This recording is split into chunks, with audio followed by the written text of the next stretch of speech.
আমি রোজি মনিরুল স্টোরি চ্যানেলে আপনাদের স্বাগতম। আজকে আপনাদের জন্য নতুন একটা গল্প নিয়ে এসেছি। এই গল্পটা শুনলে আপনাদের খুবই ভালো লাগবে। চলুন গল্পটা শুরু করা যাক। গল্পের নাম ভালোবাসার ছায়াপথ। রুদ্র ছোটবেলা থেকে আকাশে তারা দেখতে ভালোবাসতো। রাতে ছাদের এক কোণে বসে সে কল্পনা করত, তারাদের ভেতর নিশ্চয়ই অন্য কোনো পৃথিবী আছে, যেখানে হয়তো এমন একজন তাকে খুঁজছে, যে শুধু তারই জন্য জন্মেছে। অন্যদিকে মায়া ছিল একেবারে ভিন্ন স্বভাবের মেয়ে। বিজ্ঞানকে বিশ্বাস করত, কল্পনা তেমন ভরসা করত না। তার স্বপ্ন ছিল একজন বিজ্ঞানী হয়ে মহাকাশ নিয়ে গবেষণা করা। তাদের পরিচয় হয় এক মহাবিশ্ব বিষয়ক সেমিনারে। রুদ্র তখন স্রেফ গল্পকার, আকাশ নিয়ে গল্প লিখে, আর মায়া বিজ্ঞানী হতে চাওয়া একজন ছাত্রী।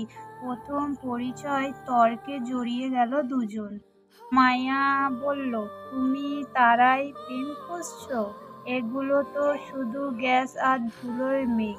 রুদ্র হেসে উত্তর দিল, তুমি গ্যাস দেখো, আমি দেখি আলো। তুমি বিজ্ঞানে খুঁজে পাও সত্যি, আমি খুঁজে পাই ভালোবাসা। ধীরে ধীরে তর্ক থেকে বন্ধুত্ব, আর বন্ধুত্ব থেকে অদ্ভুত এক আকর্ষণ তৈরি হলো।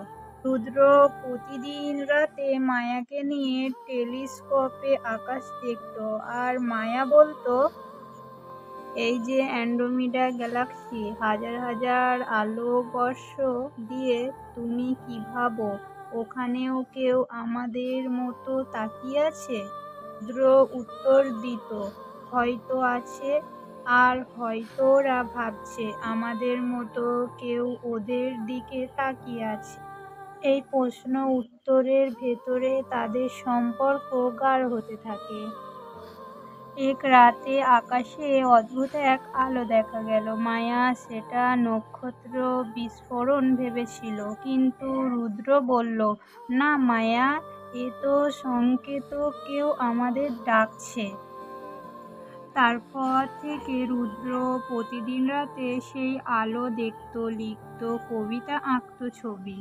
দিকে মায়া বৈজ্ঞানিকভাবে সেটা বিশ্লেষণ করার চেষ্টা করত। কিন্তু অদ্ভুত ব্যাপার হলো, যতই রুদ্র মায়ার কথা ভেবে ডায়েরিতে লিখত, আলোটা আরো উজ্জ্বল হয়ে উঠত।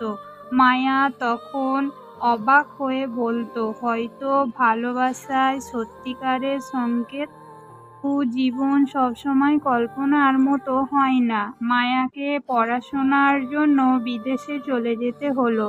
বিদায়ের আগে ছাদের ওপর দাঁড়িয়ে রুদ্র বলেছিল, তুমি যেখানেই যাও আকাশে তাকিয়েও, আমি ওই আলোর কাছে তোমাকে খুঁজে নেব। মায়া চোখের জল লুকিয়ে বলল, যদি আকাশ সত্যি উত্তর দেয়, তবে আমিও তোমায় খুঁজে নেব। বছরের পর বছর কেটে গেল। রুদ্র একদিনও তারাদের দিকে তাকানো বাদ দেয়নি। মায়াও হয়ে গেল একজন খ্যাতনামা বিজ্ঞানী। একদিন হঠাৎ খবর এলো, মায়া গবেষণা আবিষ্কার করেছে দূরবর্তী নক্ষত্র থেকে আসা অদ্ভুত সংকেত। সংকেতের ধারণাটা ছিল অবিকল, সেই কবিতার ছন্দের মতো যা রুদ্র লিখত। মায়া তখন চুপচাপ আকাশের দিকে তাকিয়ে ফিসফিস করে বলতো, রুদ্র, তুমি সত্যি আমাকে খুঁজে পেয়েছো? রুদ্রের ডায়েরির শেষ পাতায় লেখা ছিল, ভালোবাসা শুধু পৃথিবীতে নয়, এটা মহাবিশ্বের ভাষা। যদি কখনো তুমি আকাশের আলো দেখো, জেনে নিও আমি এখনো তোমায় খুঁজছি। আপনাদের গল্পটা কেমন লেগেছে অবশ্যই কমেন্টে জানিয়ে যাবেন, আর যদি ভালো লাগে লাইক করে সাবস্ক্রাইব করে দিবেন।